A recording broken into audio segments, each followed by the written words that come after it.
Hello everybody, আজকে আমরা class 7-এর lesson 6 the vagabond এই কবিতাটি পড়ব। দ্য ভ্যাগাবন্ড মানে ভবঘুরে। পোয়েটের নাম রবার্ট লুইস স্টিভেনসন। পোয়েট সম্পর্কে একটু জেনে নেওয়া যাক। রবার্ট লুইস ওয়ালফার স্টিভেনসন, যার জন্ম 1850 সালে এবং যিনি 1894 সাল অবধি বেঁচে ছিলেন, ওয়াজ এ স্কটিশ পোয়েট। তিনি ছিলেন স্কটল্যান্ডের একজন কবি, novelist, essayist and a travel writer. তিনি কবির সাথে সাথে ঔপন্যাসিক, প্রবন্ধ লেখক এবং ভ্রমণ কাহিনী লেখক ছিলেন। হিজ ফেমাস ওয়ার্কস ইনক্লুড, তার বিখ্যাত লেখাগুলির মধ্যে বিখ্যাত যে গ্রন্থগুলি রয়েছে সেগুলি হলো treasure island, kidnap and the strange case of doctor Jekyll and mister hide. এই গ্রন্থগুলি তার অত্যন্ত বিখ্যাত। চলে আসছি সরাসরি আমরা কবিতায়।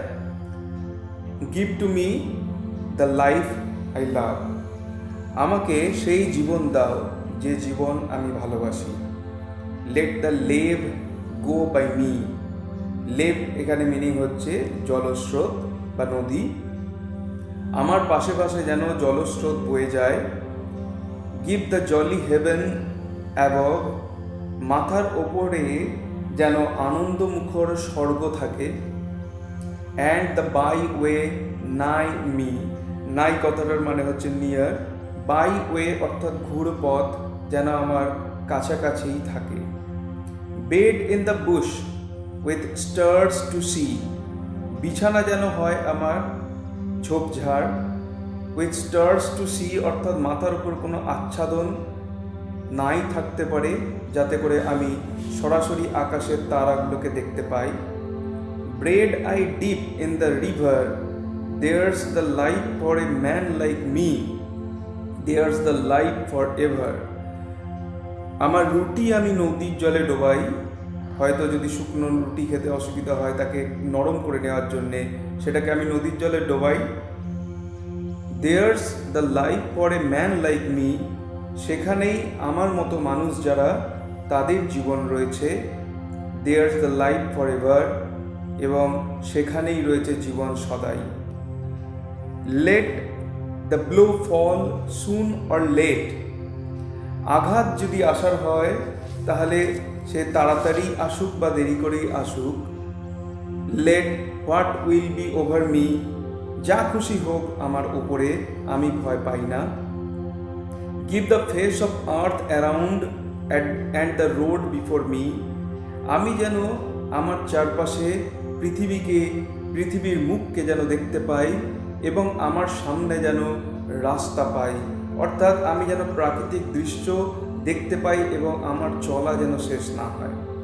Wealth I seek not, hope not love, আমি অর্থ চাই না, আমার কোনো আশার দরকার নেই, আমার কোনো ভালোবাসারও দরকার নেই। Not a friend to know me, আমাকে চিনবে এরকম কোনো বন্ধুরও আমার কোনো প্রয়োজন নেই।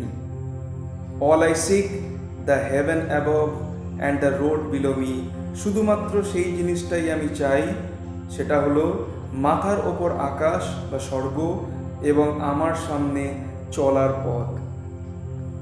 পরবর্তী স্ট্যান্ডায় আসছি। Or let autumn fall on me where a field I linger, যদি শরৎ আমার ওপর নেমে আসে, অর্থাৎ শরতের সুন্দর প্রাকৃতিক দৃশ্য যদি আমি দেখার সুযোগ পাই, হোয়ার এ ফিল্ড আই লিঙ্গার, তখন আমি কোনো মাঠেই কিছুক্ষণ সময় কাটিয়ে ফেলব। লিঙ্গার মানে হচ্ছে সময় অতিবাহিত করা, এ ফিল্ড অর্থাৎ হচ্ছে মাঠের মধ্যে। Silencing the bird on the tree biting the blue finger, অর্থাৎ শরতের পরেই যে শীতকাল আসে, সেই শীতকাল শরৎকালের যে পাখিদের কলকাকুলি সেগুলিকে থামিয়ে দেয়, এবং এই ইংল্যান্ডের যে শীতকাল এত প্রচণ্ড হয়, যা যদি সঠিক প্রোটেকশন না নেওয়া হয় তাহলে কিন্তু হাতগুলোকে ঠান্ডায় নীল করে দিতে পারে, আঙুলগুলো ঠান্ডায় নীল হয়ে যেতে পারে। তো ভ্যাগাবন্ডেরও সেটা হবে, সে সেই আশা করছে, কিন্তু তাতেও তার কোনো ভয় নেই। White as meal on the frosty field, শীতকালে মাঠের ওপরে বরফ পড়ে মনে হয় যেন মাঠের ওপরে মিল অর্থাৎ ময়দা ছড়িয়ে দেওয়া হয়েছে। Warm the fireside heaven, আগুনের পাশই হচ্ছে সেই সময় নিরাপদ আশ্রয়। হ্যাভেন অর্থাৎ নিরাপদ আশ্রয় সেই সময় থাকে আগুনের পাশেই। এ রিফিউজ একটা আশ্রয়স্থল, হ্যাভেন অর্থ। Not to autumn will I yield, আমি শুধুমাত্র অটামের কাছেই মাথা নত হব না। নট টু উইন্টার ইভেন, এমনকি শীতের কাছেও আমি মাথা নত হব না, শীতের কাছেও আমি পর্যদস্ত হব না।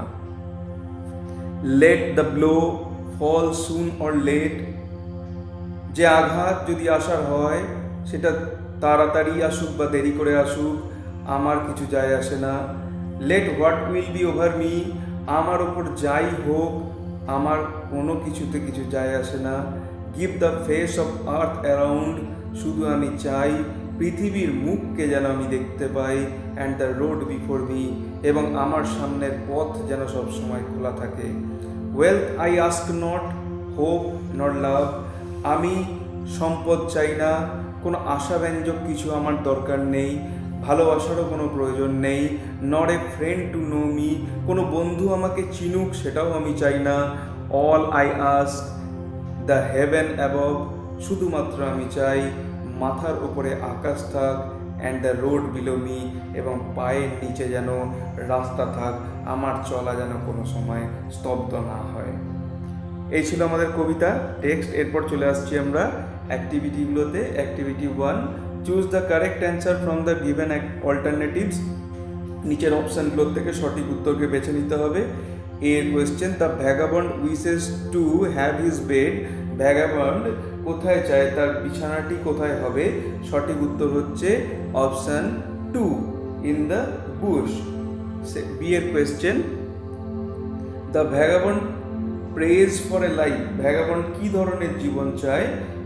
সঠিক উত্তর হচ্ছে option 1, in close contact with nature, অর্থাৎ প্রকৃতির সঙ্গে খুব ক্লোজ কানেকশনে থাকবে, খুব নিকটভাবে থাকবে, এরকম জীবন সে চায়। Question C, the vagabond does not seek, vagabond কি চায় না? অ্যান্সার হচ্ছে অপশান 2, ওয়েলথ, অর্থাৎ কোনো ধন সম্পত্তি সে চায় না। এবার চলে আসছি আমরা অ্যাক্টিভিটি 2। এখানে আছে identify which of the following statements are true and which are false, give a supporting statement for each of your answers, অর্থাৎ ট্রু বা ফলস বলতে হবে এবং তার সঙ্গে আমাদেরকে সাপোর্টিং স্টেটমেন্ট দিতে হবে। প্রথমটি, A, the vagabond wants the way to be far away from him, vagabond চাইতো, ভবঘুরে চাইতো যে রাস্তাটা তার থেকে যেন অনেক দূরে হয়, এটা ফলস হবে। এর জন্য সাপোর্টিং স্টেটমেন্ট হবে and the byway nigh me. Question B, the vagabond dips the bread in the river water, vagabond নদীর জলে তার রুটিটি ভিজিয়ে নেয়, এটি হচ্ছে ট্রু। এর জন্য সাপোর্টিং স্টেটমেন্ট হচ্ছে bread I dip in the river. Next, C, when autumn comes the birds are going to be happy with their chirping, যখন শরৎ আসে তখন পাখিরা আনন্দিত হয় কিচিরমিচির শব্দে, এটা আমাদের কবিতা অনুযায়ী হবে ফলস। এর জন্য সাপোর্টিং স্টেটমেন্ট হবে or let autumn fall on me, এখান থেকে আমাদের কোট করতে হবে silencing the bird on the tree. Next, the vagabond will not fear to face autumn or winter, vagabond শীতকাল বা শরৎকালের মুখোমুখি হতে ভয় পায় না, এটা হচ্ছে ট্রু। এর জন্য সাপোর্টিং স্টেটমেন্ট হবে not to autumn will I yield, not to winter even. Okay, এরপরে আসছি আমরা activity 3, complete the sentence meaningfully, অর্থাৎ অর্থপূর্ণভাবে নিচের বাক্যগুলিকে পূর্ণ করতে হবে। যেখানে ড্যাশ দেওয়া রয়েছে সেখানে আমাদের কিছু এমন শব্দ বসাতে হবে যাতে যে সেন্টেন্সটি গঠন হবে সেটা যেন অর্থপূর্ণ হয়। এর কোয়েশ্চেন রয়েছে, the vagabond is a person. Vagabond হচ্ছে এমন একজন ব্যক্তি, এর জন্য আমরা এর সঙ্গে দিতে পারি ইজ এ হোমলেস ওয়ান্ডারার। সে ব্যক্তি যে গৃহহীন, শুধু ঘুরে ঘুরে বেড়ায়। বি এর question, the vagabond wants a life of. Vagabond কী ধরনের লাইফ চায়? আমাদের লিখতে হবে ক্লোজ কন্ট্যাক্ট উইথ নেচার, অর্থাৎ প্রকৃতির কাছাকাছি থাকবে এরকম জীবন সে চায়। C, the vagabond asks for. Vagabond কী চায়? অ্যান্সারটা হবে the heaven above and the road below him. সে চায় যে মাথার ওপর যেন তার স্বর্গ থাকে এবং পায়ের নিচে যেন রাস্তা থাকে। নেক্সট হচ্ছে অ্যাক্টিভিটি 4। এখানে আমাদের কিছু কোয়েশ্চেন অ্যান্সার আছে, সেগুলো আমরা লিখব। What kind of life does a vagabond want, অর্থাৎ ভবঘুরে কী ধরনের জীবন চায়? অ্যান্সার হবে the vagabond wants a life of love in close contact with nature without any care and anxiety, অর্থাৎ ভবঘুরে এক ভালোবাসার জীবন চায় যেটা হবে প্রকৃতির কাছাকাছি, সেখানে কোনো ঝামেলা দুশ্চিন্তা থাকবে না। Question B, what are the things that do not interest the vagabond, অর্থাৎ কোন জিনিসগুলির প্রতি ভ্যাগাবন্ডের কোনো আকর্ষণ নেই?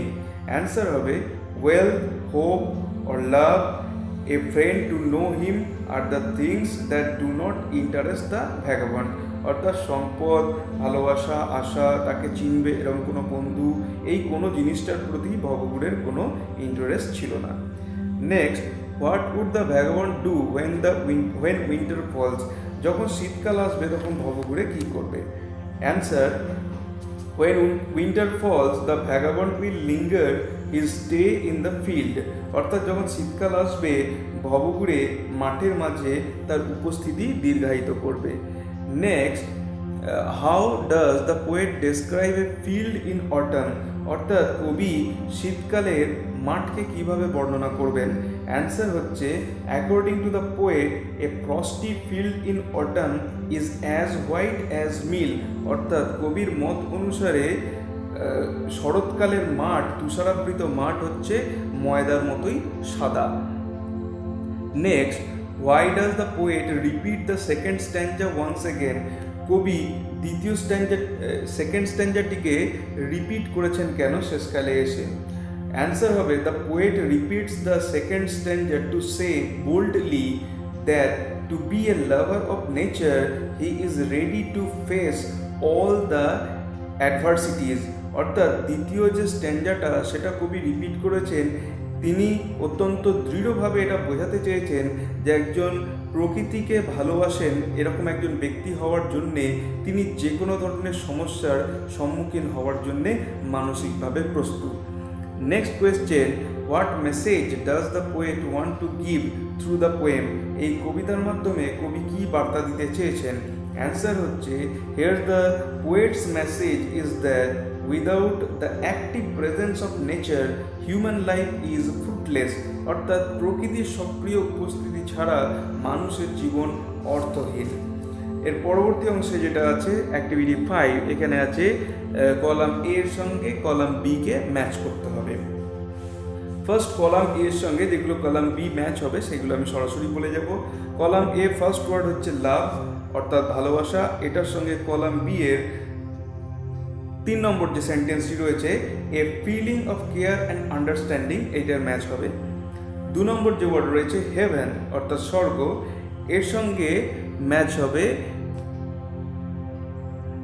বি কলামে যে লাস্ট সেন্টেন্সটি রয়েছে, অর্থাৎ 1 2 3 4 5 6 6 নম্বর যে সেন্টেন্সটি রয়েছে a place where a soul find peace with his god, অর্থাৎ একটা স্থান যেখানে আত্মা তার শান্তি এবং ভগবানকে খুঁজে পায়।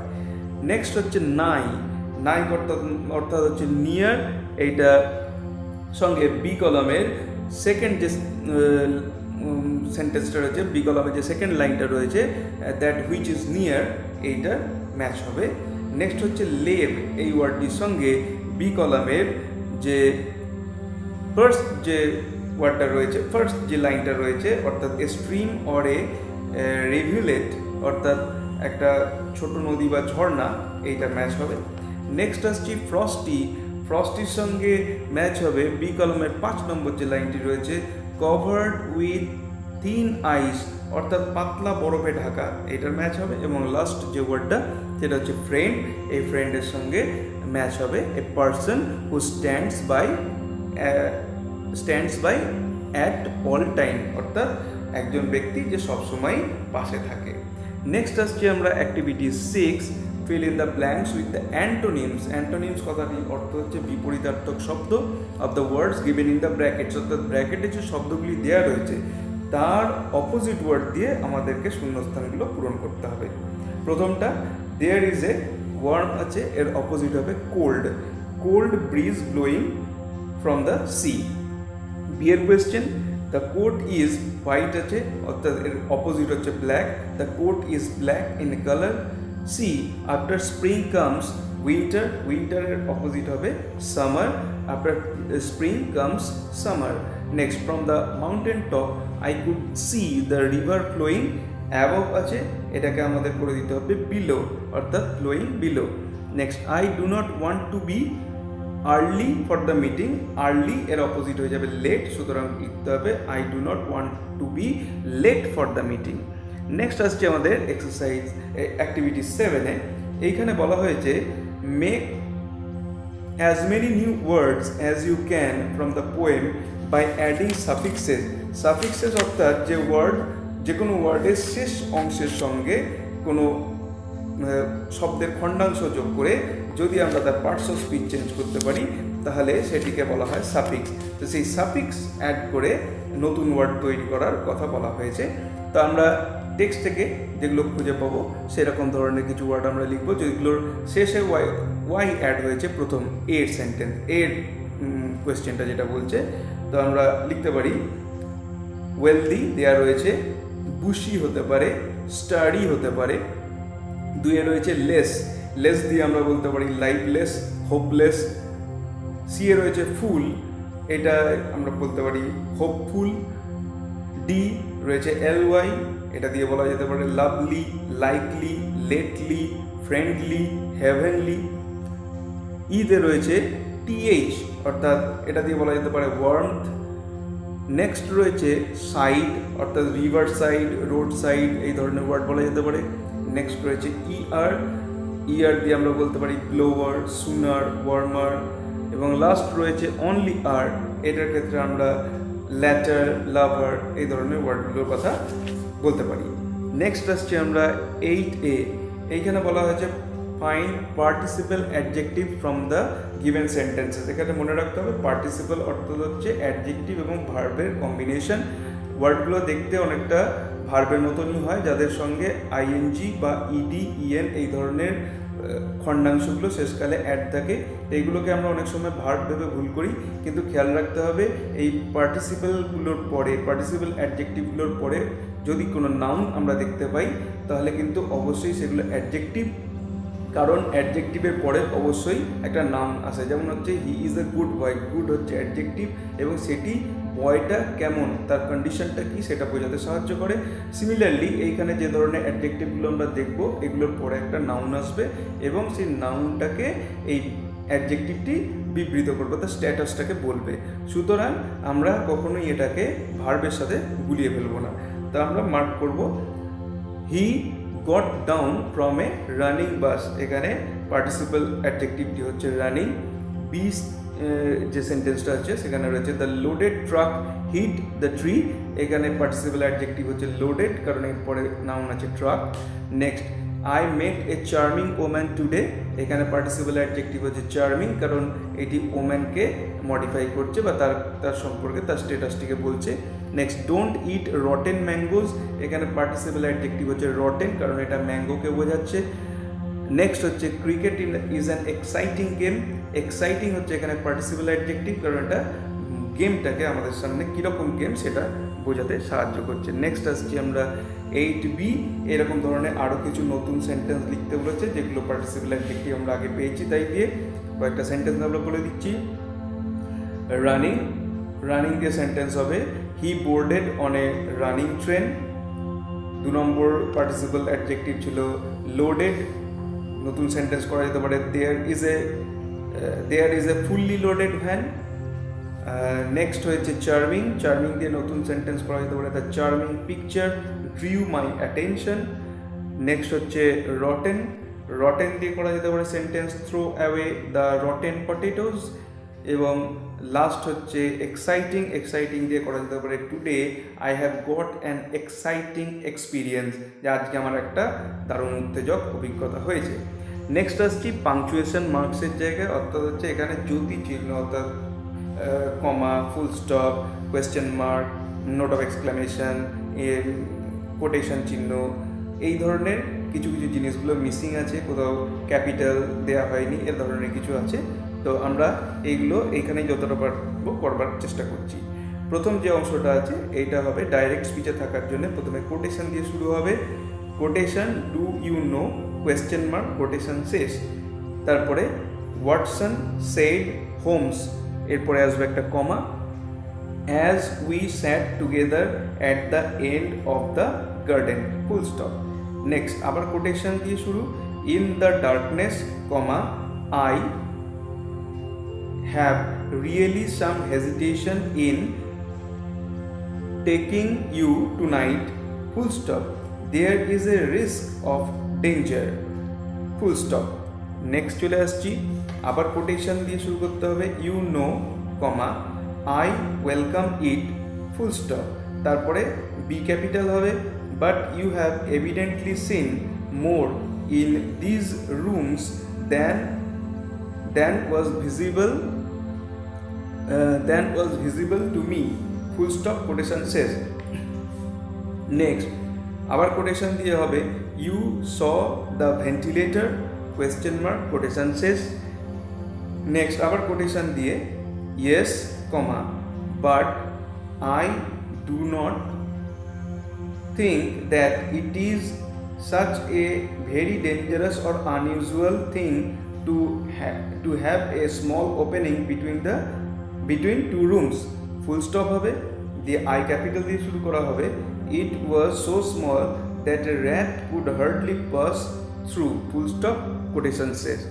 নেক্সট আসছি অ্যাক্টিভিটি 10, এখানে বলা হয়েছে complete the sentences with adjectives in their proper degree, অর্থাৎ এখানে ডিগ্রি সম্পর্কে একটা আইডিয়া দেওয়া হচ্ছে। ডিগ্রি আমরা জানি 3 রকমের হয়, পজিটিভ, কম্পারেটিভ এবং superlative.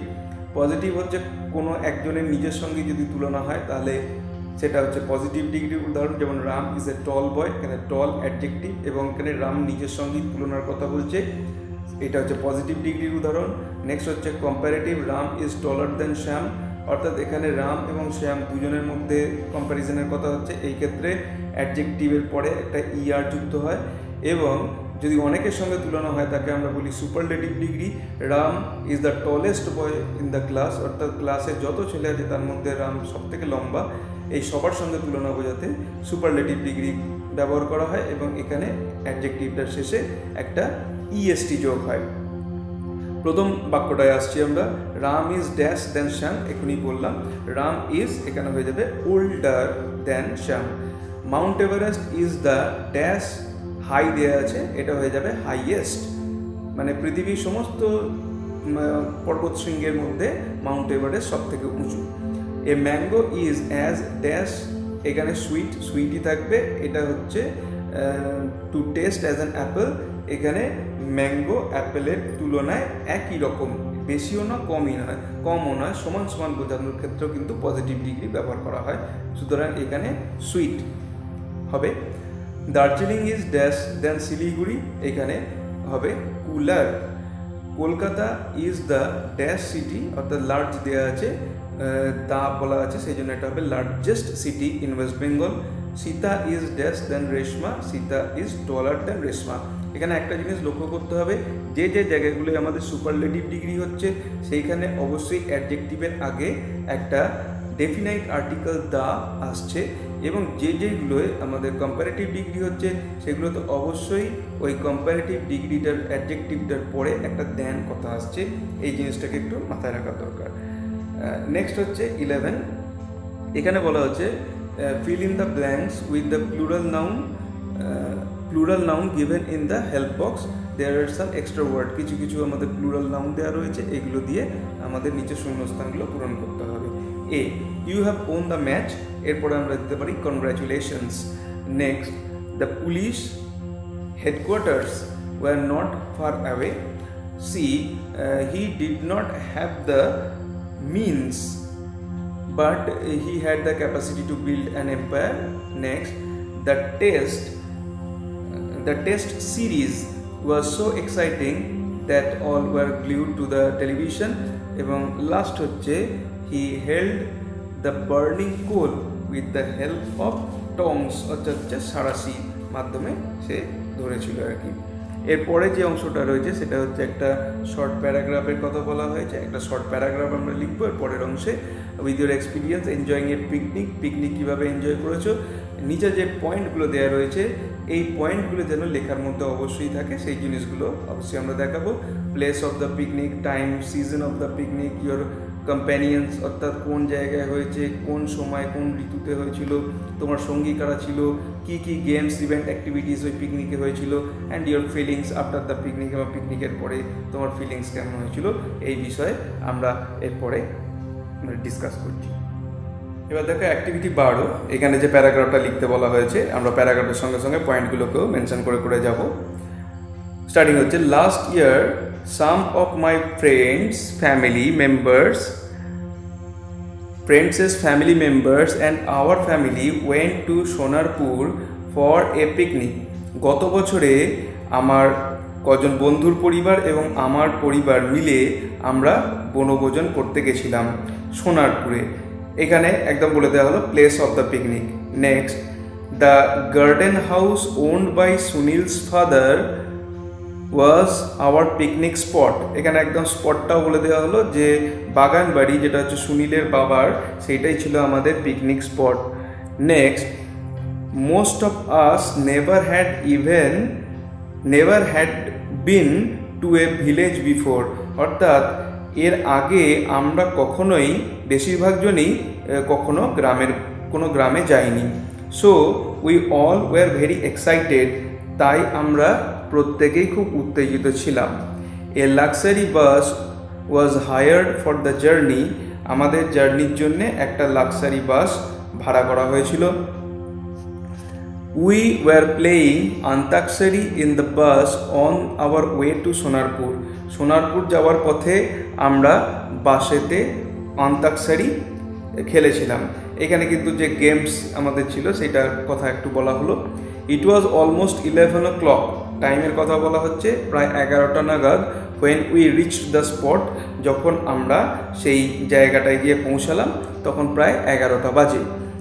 It was a little cottage with a pond beside it, এটা একটা ছোট্ট বাড়ি ছিল যার পাশে একটা পুকুর ছিল। Everyone liked the place very much, আমরা প্রত্যেকেই এই স্থানটিকে খুব পছন্দ করেছিলাম। My friends and I played hide and seek memory game 100 metre race, অর্থাৎ এখানে যে খেলাধুলার কথা বলা হয়েছিল সেটা উল্লেখ করা হচ্ছে পয়েন্ট থেকে, যে আমি এবং আমার বন্ধুরা এখানে লুকোচুরি খেলেছিলাম, মেমোরি গেম খেলেছিলাম, 100 মিটার দৌড় এই খেলাটাও খেলেছিলাম। For the lunch the cook prepared many mouth watering dishes, এবং দুপুরে খাওয়ার জন্যে যে রাঁধুনি সে অনেক জিভে জল আনা খাবার তৈরি করেছিল। After lunch me and my friends took a stroll around the village, দুপুরের খাওয়া দাওয়ার পরে আমি আর আমার বন্ধুরা, অর্থাৎ আমার সঙ্গে যারা কম্প্যানিয়ন ছিল তাদের কথা এখানে বলা হলো। খাবার পর আমি আর আমার বন্ধুরা সারা গ্রাম পাইচারি করলাম। It is really memorable experience of my life, এটা সত্যি আমার জীবনের একটা স্মরণীয় ঘটনা। সুতরাং এইভাবে যদি আমরা রাইটিংকে লিখি পয়েন্টের উপর বেস করে, তাহলে অবশ্যই এই রাইটিং সেকশন থেকে ম্যাক্সিমাম মার্কস স্কোর করা সম্ভব। এখানে আমাদের ভ্যাগাবন্ড কবিতা এবং তার সমস্ত এক্সারসাইজ কমপ্লিট হলো। Thank you.